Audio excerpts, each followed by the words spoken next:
గారిని కూడా నేను మాట్లాడి ఆ ఏరియా విజిట్ చేయమని కూడా డిమాండ్ చేయడం జరిగింది. ప్రధానంగా పాపం అక్కడ ఉన్న కాలనీ వాళ్ళకు పక్క మూసీ నది పోతుంది, ఇంకో పక్క ఎస్టీపీ తీసుకొచ్చి పెట్టింది. అంటే వాళ్ళకు రెండు రకాలుగా ఇబ్బంది అయినటువంటి సందర్భాన్ని మనం గమనించవచ్చు. అదేవిధంగా ఆ తర్వాత మరి అక్కడే ఉన్నటువంటి యాదవ సంఘం దగ్గర కృష్ణాష్టమి వేడుకలలో 5 మంది మరి కరెంటు షాక్ కొట్టి చనిపోయారు. ఎందుకు చనిపోయినారు? హైదరాబాద్ మహానగరంలో కృష్ణాష్టమి వేడుకలైనా, గణపతి వేడుకలైనా, అమ్మవారి వేడుకలైనా పెద్ద ఎత్తున జరుగుతాయని తెలిసినప్పుడు ఎలక్ట్రిసిటీ డిపార్ట్మెంట్ కేర్ఫుల్గా ఉండాలి.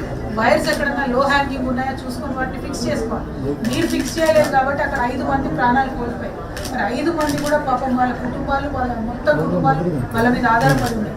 ఇప్పటి వరకు 5 నెలలు గడుస్తున్నా ప్రభుత్వం నుండి కనీసం ₹1 కూడా సహాయం వాళ్ళకి అందలేదు. 5 లక్షల రూపాయలు మీరు ఎక్స్గ్రేషియా ఇస్తామని ప్రకటించారు, ఇంతవరకు ఇవ్వలేదు. చనిపోయిన 5 మంది కూడా నవ యువకులు, వారి కుటుంబాలకు డబ్బు సంపాదించి పెట్టేవారు. కాబట్టి వారి కుటుంబంలో ఒకరికి ఉద్యోగం ఇవ్వాలని చెప్పి కూడా మేము డిమాండ్ చేస్తూ ఉన్నాం. అదేవిధంగా ఆ తర్వాత మన కుంభమేళాకు సంబంధించి యాక్సిడెంట్ జరిగింది. దాంట్లో కూడా ఒకే కాలనీలో పక్కపక్క ఇళ్లలో 7 మంది చనిపోవడం జరిగింది. ఎంత దారుణం అంటే మన కాన్స్టిట్యున్సీ ఎమ్మెల్యే గారు, ఉప్పల్ కాన్స్టిట్యున్సీ ఎమ్మెల్యే గారు 7 మంది చనిపోతే కనీసం పోయి చూసిన దాఖలాలే.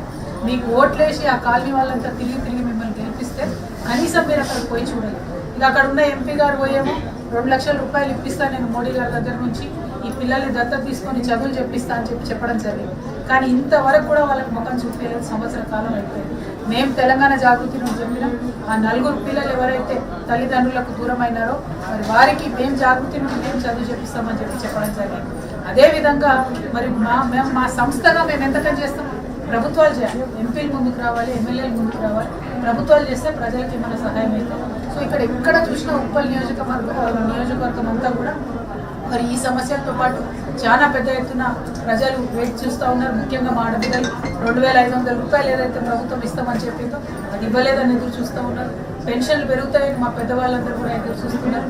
మరి ఆడబిడ్డలు 18 ఏళ్ళలో నిండినటువంటి వాళ్ళు స్కూటీలు ఇస్తారని ఎదురు చూస్తున్నారు. ఇట్లా అనేక సమస్యలు ఉన్నాయి. ఒక్క ఉప్పల్లోనే ఇన్ని సమస్యలు ఉన్నాయి. ఇప్పుడు నెక్స్ట్ మల్కాజ్గిరికి ఎంటర్ అవుతా ఉన్నాం. మరి అక్కడేది సమస్యలు ఎదురవుతాయో అని చెప్పి ఆలోచన చేస్తూ ఉన్నాం. వీటన్నిటిలో అండర్ గ్రౌండ్ అండర్లైన్ అర్థమవుతుంది ఏంటంటే ప్రభుత్వాలు కాదు, రాష్ట్ర ప్రభుత్వం అయినా కేంద్ర ప్రభుత్వం అయినా అధికారంలో ఎవరున్నా సరే ప్రజల మీద దృష్టి లేదు. ఎంతసేపు పెద్ద మాటలు చెప్పాలి, పెద్ద పథకాలు ఉన్నాయని చెప్పాలి, కానీ కింద స్థాయిలో ఉన్న ప్రజల్ని పట్టించుకోవాలి. అది మారాలి కాబట్టి తెలంగాణ జాగృతి జనం బాట పట్టింది. మేము ఎక్కడికి వెళ్ళినా ఓట్లు అడుగుతలేం, సీట్లు అడుగుతలేం, సమస్యల గురించి అడుగుతున్నాం. అడిగేవాడు ఒకడు ఉండాలి ఈ సమాజంలో. అడిగితేనే ప్రభుత్వాలు దిగొస్తాయనే విషయాన్ని తెలుసుకొని మేము అడుగుతూ ఉన్నాం. మేము ఈ నెల రోజుల నుంచి చేస్తున్న జనం బాటలో ఇన్ని జిల్లాలు కవర్ చేసుకుంటూ వచ్చినాం.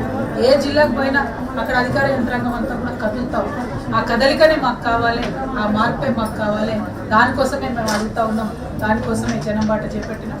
ఇలా మనం కాపురాలో ఉన్నాం. మరి మా జాగృతి నాయకులందరూ కూడా రాముడి వెంకటరెడ్డి గారి నాయకత్వంలో పెద్ద ఎత్తున పనిచేసినారు. తమ్ముడు నవీన్ కావచ్చు, మా శివారెడ్డి కావచ్చు, మా భవానీ కావచ్చు, ఈ జిల్లాకు సంబంధించి మేడ్చల్కి సంబంధించినటువంటి కోటి కావచ్చు, ప్రతి ఒక్కరు కూడా పెద్ద ఎత్తున కష్టపడి పనిచేసినటువంటి సందర్భం ఉంది. ఉప్పల్ మా కోటి సదానందమన్న వీళ్ళందరూ కూడా పనిచేసినారు. మరి ఈ ఉప్పల్ సమస్యల మీద, ముఖ్యంగా ప్రజా సమస్యల మీద ఫోకస్ చేసి జాగృతి నాయకులందరూ కూడా పనిచేయాలని మరొకసారి వారికి రిక్వెస్ట్ చేస్తూ ప్రభుత్వాన్ని అడుగున నిలదీయండి. ఎక్కడ చిన్న సమస్య ఉన్నా కూడా దాన్ని వెంటపడండి, అది పరిష్కారం అయ్యేంత వరకు ప్రయత్నించండి అని జాగృతి కార్యకర్తలు పిలిపిస్తూ ఉన్నాం.